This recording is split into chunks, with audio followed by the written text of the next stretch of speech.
knockout step, weren't you? I was indeed. I had to look at it very carefully. We were just analysing it, you know, in the programme. You have managed to span the decades very well, with great ease. Well, I'm glad it looks that way. It wasn't always very easy. The 70s were a fairly difficult time, so it took me a long time to make a transition personally. But so far, so good. It's amazing. But back with new recordings, new album, new single. Now, have you found that the people within the business have changed very much? No. They're still the same crooks as they were. We all are, I think. I think that I find it easier to get along with people now, whether that's me or whether there was so much struggling in the 60s. I don't have any super affection for the 60s because I was trying to get out of the sounds of the 60s, things that are possible to get now. So I made an approximation of what I could get on 4 tracks in the 60s, but it was a struggle to get those sounds. And so I find that I'm much more comfortable now when there are so many technical advantages. Yes, because you've been working a lot, obviously, with the Pet Shop Boys, with Neil Tennant.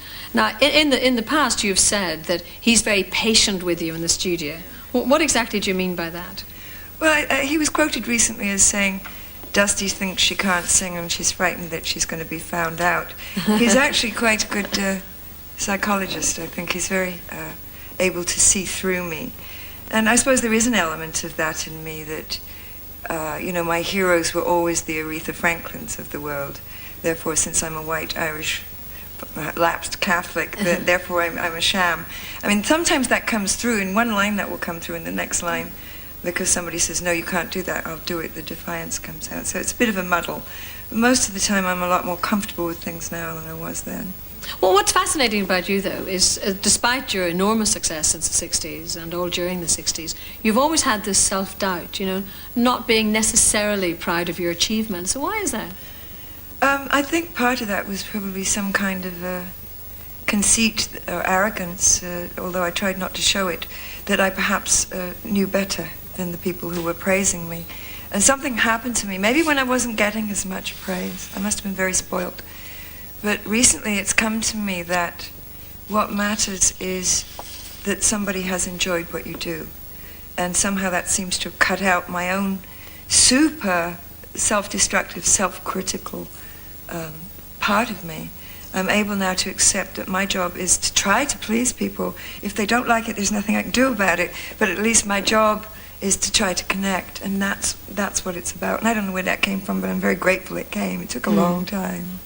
And is it true that, you know, particularly in the old days, that you would literally hide behind your makeup? Oh, I think I still do, look. It is, I don't know, during the last year since I've moved back to England, something's happened, and it was quite by chance that I go to... It's out of necessity because my cat's always getting in fights. Okay, there are 2.5 acres out the back, and they're little houses in a row. They're almost like mews houses, but they're in the country. Therefore, it is necessary for me to go and rescue my cat from the jaws of some monster. And it's never when I've got my eye makeup on. It's never when I've got my eye. It's like first thing in the morning, you're sitting there stunned with your first cup of coffee and you hear, wah! So I rush out, and it's like, it's got to me that it doesn't matter. I can go and sit with my neighbors now. I don't have to worry about my makeup. You know, I can go with a scarf on my head or something. And it doesn't matter to them. It never occurred to me before that it wouldn't matter to people. You spent about 15 years away from Britain. Yeah. I mean, what were you doing in the States during that time? Well, first I was working a lot, but the tendency is when you're working a lot in another country, although less so now since everything's got so global, but certainly in the early 70s, people would think if you were working furiously in nightclubs, they either thought you were dead or insane over here. And it's much the same when you're in California. Living there, unless you keep an eye, a professional eye, which I was doing, on what's happening over here. There are some Americans that come and work here and people think that they're dead or insane. It's a big world. It's less so now. I was working very hard, and then I just got really tired with that kind of work. It was nightclubs and things like that, which I absolutely hated. So in a way, you just opted out, did you? I was lucky enough to, I mean, thank God I had a job where I could do that. I mean, it was a personal choice. A lot of people are stuck with having to go to the office every day of their lives. I mean, I realized the other day I've been doing this about 30 years. I mean, I took 4 years off. But the longest I'd ever held a job before that was 3 weeks. So I must actually quite like what I do. Well, you seem to be happy, at any rate, living back in Britain again. You seem to have really settled. I'm still capable of getting a tremendous lump in my throat.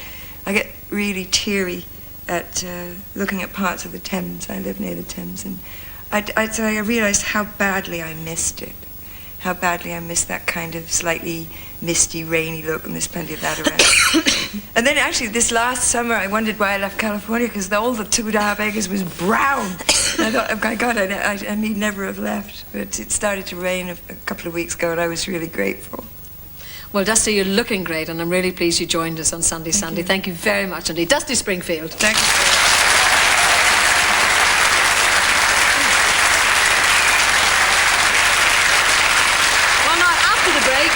An exclusive interview with Bruce Willis, so don't go away.